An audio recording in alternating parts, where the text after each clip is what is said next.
Hello everyone, कैसे हो आप सब लोग। आज मैं आ गई हूँ अपने एक नए टॉपिक के साथ में, जो है सेकंड बैटल ऑफ तराइन, या फिर हम कहें तराइन के दूसरे युद्ध के बारे में। तराइन का पहला युद्ध जो हुआ था उसके बारे में हम अपने पिछले पार्ट में बात कर चुके हैं।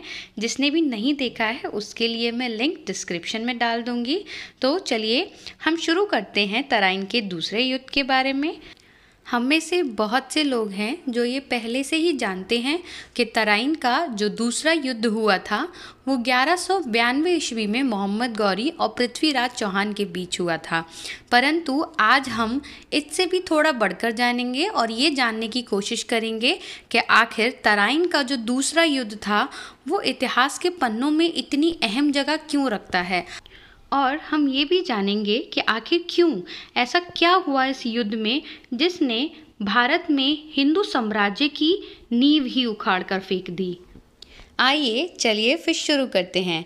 हम इस वीडियो के पिछले पार्ट में जिसमें हमने बात करी थी तराइन के प्रथम युद्ध के बारे में, यह बहुत अच्छे से जान चुके हैं कि पृथ्वीराज चौहान ने कैसे मोहम्मद गौरी को हराया था।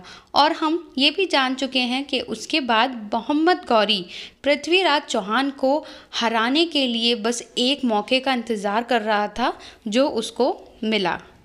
जब पृथ्वीराज चौहान द्वारा कन्नौज के राजा जयचंद की राजकुमारी संयोगिता का हरण करके उनसे विवाह कर लिया गया तो राजा जयचंद के हृदय में इस अपमान के तीखे तीर चुभ रहे थे।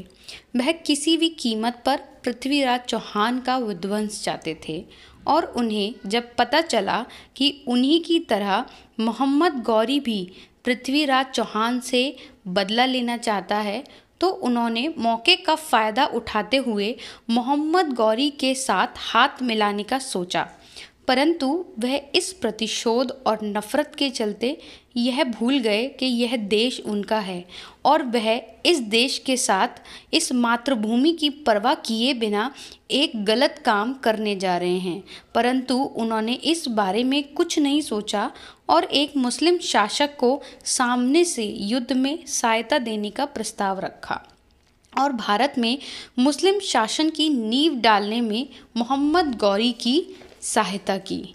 और इससे एक बार फिर यह साबित हो जाता है कि घर का भेदी ही लंका ढा देता है, क्योंकि जिस प्रकार अगर विभीषण श्री राम की मदद नहीं करते या उनको रहस्य नहीं देते तो शायद आज रामायण का अंत कुछ अलग होता।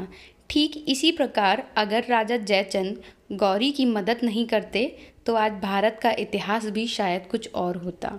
क्योंकि इस युद्ध में पृथ्वीराज चौहान ने अनेकों हिंदू राजाओं के पास सहायता का अनुरोध किया, परंतु सभी राजाओं ने राजा जयचंद के संकेत अनुसार मना कर दिया और मोहम्मद गौरी के पक्ष से युद्ध किया। उस समय पृथ्वीराज चौहान की सेना में 3 लाख से भी ज़्यादा सैनिक थे और गौरी की सेना में मात्र 1 लाख सैनिक थे। परंतु कन्नौज के राजा व अन्य राजाओं की सेना मिलकर पृथ्वीराज चौहान की सेना से बड़ी हो गई। और एक और चीज़ थी जो मोहम्मद गौरी के पास थी, वो थी घुड़सवारों का जस्ता। पृथ्वीराज चौहान के पास घुड़सवारों का जस्ता नहीं था, सिर्फ हाथियों का झुंड था। जब घुड़सवारों ने बाण वर्षा की तो हाथी डर कर इधर उधर भागना लगे और जिससे ना जाने कितने सैनिक उनके पैरों तले रौंद गए। और दूसरा, जब हिंदू राजपूतों की सेना मोहम्मद गौरी की सेना के साथ मिलकर सामने पृथ्वीराज चौहान की सेना पर वार कर रही थी तो यह दृश्य बहुत ही दुखनीय था कि एक राजपूत सैनिक दूसरे राजपूत भाई को मौत के घाट उतार रहा है। और इस प्रकार इस युद्ध में पृथ्वीराज चौहान की हार हो गई और उनकी हार के साथ ही हिंदू साम्राज्य का अंत हो गया और इस्लामी शासन की नींव डल गई।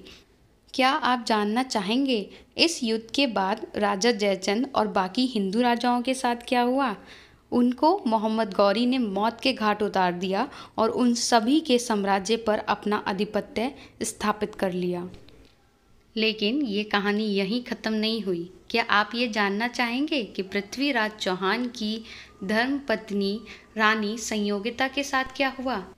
जब रानी को पता चला कि पृथ्वीराज चौहान युद्ध भूमि में हार गए हैं और उनकी मृत्यु हो गई है और मोहम्मद गौरी किसी भी वक्त उनके पास तक आ सकता है, तो उन्होंने जौहर करने का फैसला लिया और वह तुरंत ही बाकी राजपुतानियों को साथ में लेकर लाल किले की ओर चल दी और लाल किले में ही बंद होकर अंदर जौहर कर लिया। इसी के साथ समाप्त होती है तराइन के द्वितीय युद्ध की गाथा और रानी संयोगिता के वीरता की गाथा। चलिए अब मिलते हैं अगली वीडियो में एक नए विषय के साथ। तब तक के लिए बाय बाय।